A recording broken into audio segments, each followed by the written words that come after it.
Okay. I feel really bad about what I said about Karen Bass. How I was like, that lesbo. I feel bad about using the word lesbo in that video is what I'm saying.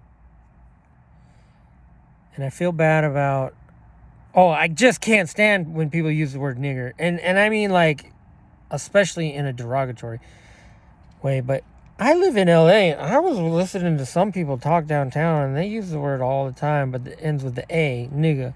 Oh, what up, nigga? What up, nigga? But when you really hear someone say it in a disrespectful way towards a black person, it's fighting words. It's like offensive. It's like, I'm just saying, so I understand. I'm just saying, I don't generally, well, if she wasn't gosh dang communist, it's kind of like, I hate to say it, but it's like kind of like what Chris Rock says about black people. He says, I love black people, but I hate, you know what I'm saying? It's kind of like that. I mean, I have family members that I really do care about who are lesbian. And, you know, and I don't consider them lesbos. But Karen Bass is a fucking lesbo. Gosh dang it. You know, I'm sorry. I didn't even expect to say that. I didn't realize I was going to. No, but the point is, what I'm trying to say is I feel bad about it. You know what? I started this video really genuinely feeling bad about calling her a lesbo. But like, not all Italians are Italian mafia. You know, you can't just because Luigi is over there with his pizzeria doesn't mean he's part of the mafia. You know what I'm saying? So racism is like, it's a misnomer. I'm just saying. Because I'm not racist against anybody. I'm not homophobic. And frankly, I remember having a Muslim friend many years ago. Before I even knew anything about it. Oh, he was the cook. And I was the server. His name was Reza. He's a really nice guy, actually. But, you know, we talked about, he tried to convert me to Islam and I tried to convert him to Christianity. And at the end of it, we both agreed that, that him trying to persuade me to become a Muslim was equally not likely as me persuading him to become a Christian. And so he kind of realized, in other words, he was bugging me about becoming a Muslim. And then I finally said, listen, man, it's not going to happen. I said, why don't you become a Christian? And he said, no, that would never happen. And so I said, so I feel the same way. That's probably what actually happened. So anyway, but he was a nice guy. But back then, that was before September 11th. That was before the Islamic State. That was before Malik. Now here's why you can't have Muslims in the military. You know why? Malik Nadal Hassan. Look up that name. You just can't have them. And the federal government should know this. And they do. And so, you're so homophobic or racophobic or whatever it is. Islamophobic. No, I don't think so. And if I am, their religion calls for it anyway. Their religion calls for you to strike fear in the heart of the infidel. So why would they? Do you understand how ridiculously stupid they are? I mean, it's like, why are you accusing me of Islamophobia when it's part of your religion to inflict Islamophobia? I mean, how dumb are you, dude? I'm sorry, bro. Maybe I'm missing something. It's like Colin Kaepernick. It's like, seriously, talk about a guy who had all the white privilege that could ever be. And what's he do? He destroys it all. I'm just saying. And he looks just like Osama bin Laden. I'm just saying. And it's frustrating.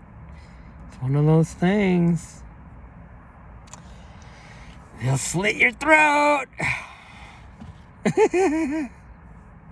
They've already tried to kill me at least. Dude, there's been at least 5 actual, real assassination attempts on my life. And I'm talking actual, real, freaking came here to murder me. And I think when they realized they couldn't get to me, they hired the cartels, because there was a bunch of kind of strange things going on around here. Yeah, I'm just saying. So, yeah. Praise God. I don't even know why I made this video. Oh, yeah. I would feel bad if... Because I remember in college, I had a roommate who was gay. And when we were little kids, we had a guy living upstairs who was gay. And they were all really nice guys. You know? Almost never even saw... The one guy who was a renter, we never even saw him. I honestly, as a kid, he was never around. And then my roommate, we didn't really know if he was gay, because he was really trying to stay in the closet and stay hidden, because there was persecution back then, actually, for gay people. So, but he was a good student. He was in college to learn and to get an education. He wasn't there to party. He was a nice guy. He was respectful. He got good grades. And my roommate before that was a guy named Mike, who was actually such an ass that, I mean, he was one of these guys who had a competition to sleep with as many girls as he could. And then he also had a girlfriend that he talked to in the middle of the night, telling her he loves her, who went to a different college and was never going to make it to University of Oregon.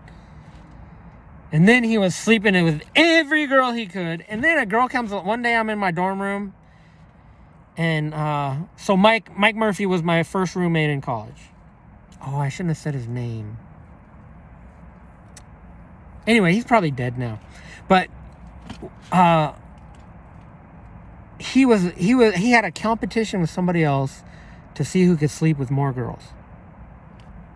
And he had a girlfriend that he told he loved her every night on the phone while he was sleeping around. Then one day I'm sitting there in the dorm room, nobody's there, and somebody knocks on the door, and I open the door, and it's this girl, and she's like, I'm looking for Mike. And I was like, oh, he's not here. And then we started talking, and she ended up being one of my friends. And she told me that basically he was like, I love you, you're so great, and she slept with him. And like literally he got up and walked out of the room as soon as he was done. And she said she hadn't seen him since. Basically he ghosted her, even though that wasn't a term that we used back then. I'm just saying. And yeah, dude, so, and he had done that to a bunch of girls, actually. And yeah, I couldn't stand that guy, dude. And at one point, some guy came by, like, all jacked, like he was ready to kick someone's ass.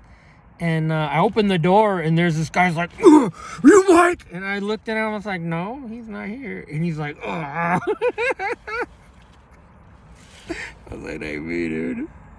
That was funny. But I know why he was there. I was thinking, I wonder if Mike got killed or something back then. Because I know he was just not the type of guy, not a good person. But he had a really funny, nice personality, and he was like kind of, I don't know, just had no integrity. Anyway, so I got out of that room. He was always partying. There was always a party. He always wanted to bring the party back to our dorm room. I don't think he made it past his sophomore year. Matter of fact, I think he was gone. He was done. Yeah, he didn't come back the sophomore year.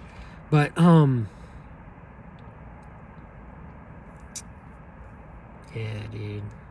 So I moved out of there, and I moved downstairs with a guy named Sean, and honestly, we didn't know he was gay, but we thought he was just like, you know, it's no big deal. And the guys were always talking about, oh, that's so gay, and like, if something, like, they'd walk up to each other and say, hey, and he'd be like, not gay. I don't know why they did that, but there was definitely more stigma back then for gay people. And I can tell you, one of the best managers I had was a gay guy, and he was really totally cool and a really nice guy and a very good manager and very dedicated to the job. And I wouldn't have any problem with that guy moving next door and living in my neighborhood at all, you know? So, I mean, but Islam, that's a different thing, sucker. Come on now. I'm just saying. I don't know why the LGBTQ community is trying to become friends with Palestinians, because Palestinians got nobody. They're clinging to each other. It's like this.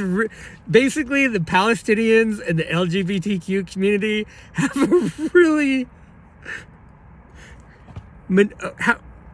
codependent. They have a very bad codependency. Like, they're the only people they have left for each other. And they're getting a beat down. It's terrible. Can you believe these trans people are going to try to accuse Trump of being a pedophile when they themselves are literally documented as targeting children for gender transitions and all sorts of weird, really strange gay pride stuff? But I understand they're trying to indoctrinate the children. But yeah, I mean, and I don't have anything against gay people, especially if they're nice to me. What I'm saying is, there's good and bad in every batch. There's good Muslims out there that you can be friends with.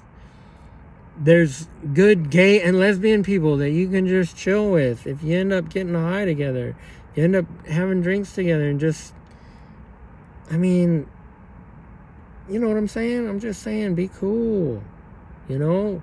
But at the same time, I can't be going out and having drinks, and I can't really hang out with anybody. I definitely wouldn't hang out with anyone like that guy Mike, and he was completely hetero, you know, like, but way worse than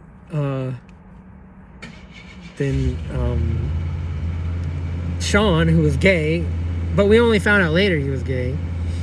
Or he never really came out, but we kind of figured it out.